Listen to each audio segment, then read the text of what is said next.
Nu, sveiciens visiem! Nu, mēs taču esam nemiera gariņi.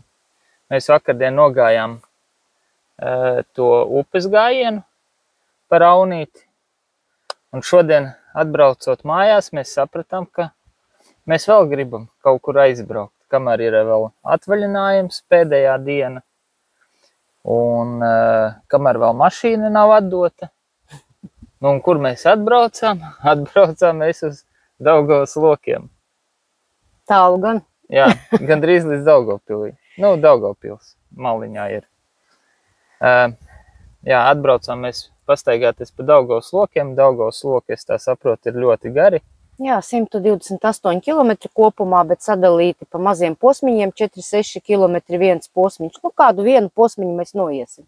Jā. Bet gan jau atgriezīsimies vēl. Iesim to Dinaburgas taku. Jā. O tā, noiesim to. Un pie reizes arī aizvedīsim uz Daugavpili. Jā, krēslu. Gaismiņas krēsliņu. Bildīt es ielikšu kaut kur vai nu šiten, vai nu šiten, vai nu šiten, varbūt pa visu ekrānu. Tad jau redzēs, kā. Bildīt ar krēslu. Kaut kā tā pie reizes arī aizvedīs krēslu. Klientiem, jā. Jā. Kaut kā tā. Ejam baudīt Daugavas lokus. Jā. Edinburgas taku. Jā, vienu no lokiem. Jā, ejam.